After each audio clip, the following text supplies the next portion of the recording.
आपल्याला टेन्शन देणाऱ्या लोकांना शांत राहून धडा कसा शिकवायचा जाणून घ्या 12 उपाय। नमस्कार मित्रांनो, आयुष्यात आपण कित्येकदा अशा लोकांना भेटतो जे आपल्या मनात टेन्शन निर्माण करतात। ते कधी खोटा आरोप करतात, कधी गैरसमजूत वाढवतात, कधी आपली मेहनत कमी लेखतात आणि आपल्याला अस्वस्थ करतात। अशा परिस्थितीत अनेक लोक आपले संतुलन गमावून तणावात येतात, रागावतात, विरोध करतात। परंतु हे सर्व करत असताना ते केवळ परिस्थिती आणखी बिघडवतात। खऱ्या बुद्धिमत्तेची ओळख असलेली व्यक्ती अशा परिस्थितीत शांत राहून संयमाने आणि सूझबुजीने वागते। ती तणाव निर्माण करणाऱ्या लोकांना धडा शिकवते, कारण फक्त तणावात उतरून व्यक्तिमत्वाची उंची वाढत नाही। त्यामुळे आज आपण जाणून घेणार आहोत अशा 12 प्रभावी उपाय, ज्यामुळे तुम्ही शांतपणे आणि समजूतदारपणे टेन्शन देणाऱ्या लोकांना धडा शिकवू शकता। नंबर 1, यश हा सर्वोत्तम बदला आहे। टेन्शन देणाऱ्या लोकांना शांतपणे आणि प्रभावीपणे धडा शिकवण्याचा सर्वात श्रेष्ठ मार्ग म्हणजे तुमच्या यशातून त्यांना उत्तर देणे। यश म्हणजे वचन नाही, पण कृतीतून तुमची गुणवत्ता दाखवणे आहे। जर कोणी तुमच्यावर टीका केली, तुमच्या कामावर आक्षेप घेतला किंवा तुमच्यावर रागाने बोलले, तर त्याचं उत्तम उत्तर म्हणजे अधिक मेहनत घेऊन उत्तम काम करणं। उदाहरणार्थ, जर एखाद्या सहकार्याने तुमच्या कामावर टीका केली, तर रागावून प्रतिक्रिया देण्याऐवजी अधिक उत्तम प्रोजेक्ट तयार करा आणि सर्वांच्या समोर त्यांची कामगिरी दाखवा। लोक तुमच्या बोलण्याऐवजी कामाकडे पाहतात आणि तुमचं यश हा सर्वोत्तम प्रतिसाद बनतो। हे लक्षात ठेवा, इतरांचा अपमान किंवा टीका तुम्हाला पुढे जाण्यापासून थांबवू शकत नाही, उलट ती तुमच्यासाठी प्रेरणा स्रोत ठरावी। नंबर 2, सोशल डिस्टन्स, मानसिक अंतर ठेवा। टेन्शन देणाऱ्या लोकांकडून येणारी नकारात्मक ऊर्जा आपल्या मनात प्रवेश करू न देण्यासाठी मानसिक अंतर ठेवणं फार महत्त्वाचं असतं। हे कोणत्याही प्रकारे वैयक्तिक द्वेष किंवा वैमनस्य धरून ठेवण्याचं नाही, तर आत्मसंरक्षण करण्याचा एक मार्ग आहे। सामाजिक आणि वैयक्तिक अंतर ठेवा। प्रत्येक वेळी त्यांच्या नकारात्मक बोलण्यावर किंवा वागणुकीवर स्वतःचा ताबा ठेवून थोडं अंतर निर्माण करा। उदाहरणार्थ, जर तुमचा एखादा नातेवाईक किंवा सहकारी तुमच्याशी गैरसमजून वागतो, तर लगेच प्रतिक्रिया देण्याऐवजी मनात बोला, हे त्यांच्या स्वतःच्या भावना आहेत, मला त्यात सापडायची गरज नाही। आवश्यक असल्यास काही वेळासाठी स्वतःशी संवाद कमी करा किंवा व्यावसायिक स्वरूपातच संवाद साधा। या मानसिक अंतरामुळे तुमचं मन शांत राहील आणि तुम्ही फक्त सकारात्मक गोष्टींकडे लक्ष केंद्रित करू शकाल। नंबर 3, कृतीतून उत्तर द्या, शब्दातून नाही। अनेक वेळा टेन्शन निर्माण करणाऱ्या लोकांना शब्दाने प्रतिसाद देणे परिस्थिती आणखी विकृत करते। शब्दांमध्ये वाद, राग आणि आरोप असू शकतात, पण खऱ्या व्यक्तीचं मूल्य आणि शक्ती त्याच्या कृतीतून दिसते। उदाहरणार्थ, एखादी व्यक्ती तुमच्या मेहनतीवर टीका करत असेल, तर तात्काळ उलट उत्तर न देता आपल्या कामात अजून सुधारणा करा। तुमच्या कामगिरीतून इतका प्रभाव टाका की समोरची व्यक्ती थोडक्यात विसरून जाईल। ही पद्धत तुमच्या आत्मसन्मानाला वृद्धिंगत करते आणि तुम्ही स्वतःला शांत, सशक्त आणि शहाण्या व्यक्ती म्हणून सिद्ध करता। शब्द फक्त वारा आहे, पण तुमचे काम म्हणजे मजबूत खांब जसे स्थिर असते। अशा प्रकारे कृतीतून उत्तर देण्याची सवय अंगीकारल्याने तुम्हाला दीर्घकालीन यश आणि मान मिळते आणि तुम्ही लोकांच्या गैरसमजांची पर्वा न करता स्वतःचा मार्ग चालू शकता।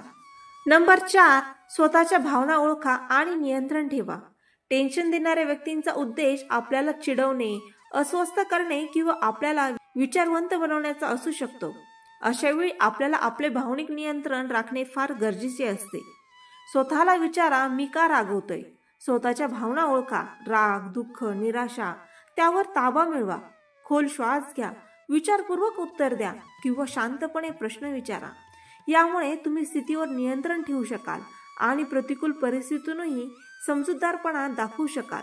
नंबर 5, ऐकण्याची कला विकसित करा। टेन्शन निर्माण करणाऱ्या व्यक्तीचे बोलणे मनावर घेतले नाही, तर त्याच्याकडून काही शहाणपण शिकण्याची संधी मिळू शकते। मन लावून ऐका, काय म्हणतात, त्यांचा दृष्टिकोन समजून घ्या। आवश्यक असल्यास शांतपणे विचार करा, तुम्ही हे का म्हणत आहात। ही कला तुमच्या समोर त्यांना शांत आणि समजूतदार व्यक्ती म्हणून उभे करेल, जेणेकरून ते पुढे आपल्याशी अन्यायपूर्वक वागण्याचा प्रयत्न कमी करतील। नंबर 6, विनम्र आणि स्पष्टपणे प्रतिक्रिया द्या.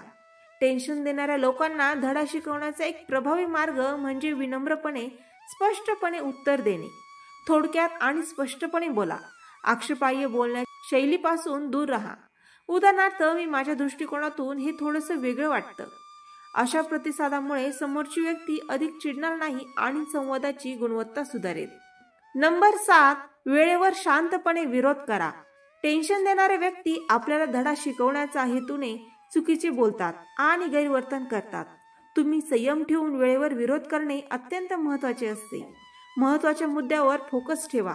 आक्षेपार्ह किंवा गैरसमज असलेल्या गोष्टींवर थोडक्यात पण ठामपणे आपला विरोध मांडा. उदाहरणार्थ, मी तुमच्या दृष्टिकोनाचा आदर करतो, पण माझा दृष्टिकोन वेगळा आहे. यामुळे तुमचा आत्मसन्मान वाचतो आणि समोरच्या व्यक्तीला थोडा विचार करायला भाग पाडता येते. नंबर 8, सकारात्मक दृष्टिकोन ठेवा. टेन्शन निर्माण करणाऱ्या लोकांशी संवाद साधताना नेहमी सकारात्मक दृष्टिकोन ठेवा. तुमचे विचार सकारात्मक आणि आशावादी ठेवा. समोरच्या व्यक्तीच्या वागण्याच्या मागच्या कारणांचा विचार करा. कदाचित त्यांचा स्वतःचा तणाव, समस्या किंवा अनुभव आहे. उदाहरणार्थ, कदाचित आज तुम्ही खूप तणावात असाल, मगही आपण शांतपणे बोलू शकतो का? अशा सकारात्मक वाक्यांनी समोरच्याची मनस्थिती बदलण्याचा प्रयत्न करा. नंबर 9, व्यक्तिगत आक्षेप घेऊ नका. टेन्शन देणारे लोकांचे शब्द तुम्हाला धडपडवायला किंवा दुखवायला उद्देशित असू शकतात, पण तुम्ही हे लक्षात ठेवा की त्यांचे बोलणे त्यांच्या व्यक्तिमत्वाची, मानसिकतेची आणि त्यांच्यावर झालेल्या परिस्थितीची परिणती आहे. तुमच्या आत्ममूल्याशी याचा काहीही संबंध नाही. उदाहरणार्थ, जर कोणीतरी तुमच्या कामाबद्दल टीका केली तर मनाशी बोला, हे फक्त त्यांचे मत आहे. माझी मेहनत तरी मी चांगली केली आहे. हे आत्मसंकल्प केल्यास तुम्ही सहजपणे आक्षेप टाळू शकाल. नंबर 10, वेळोवेळी थोडा हास्याचा वापर करा. हास्य एक अत्यंत प्रभावी साधन आहे जे टेन्शन निर्माण करणाऱ्या परिस्थितीला सौम्य बनवू शकते. समोरच्या व्यक्तीने तुमच्यावर टेन्शन निर्माण करण्याचा प्रयत्न केला तेव्हा विनोदातून हलक्या स्वरात प्रतिसाद द्या. उदाहरणार्थ, समोरच्या व्यक्तीने तुमच्या निर्णयावर टीका केली तर हसून म्हणा, अरे हो, मग मला तुमचा कोर्स घेऊन शिकायला हवे होते. त्यामुळे दोन्ही बाजू शांत राहतात आणि वातावरण हलके होते. पण लक्षात ठेवा, हास्य विनोद सन्मानपूर्वक आणि योग्य वेळेस करावे, जास्त चिडवण्याचा हेतू नसावा. नंबर 11, धैर्य आणि संयमाचे धडे स्वतःला शिकवा. टेन्शन निर्माण करणाऱ्या लोकांशी संवाद साधताना तुमचं धैर्य आणि संयम टिकवणं खूप महत्त्वाचं असतं. एका शांत मनाने परिस्थितीचा विचार करा. थोडा वेळ घ्या आणि पळून न जाता विचारपूर्वक प्रतिक्रिया द्या.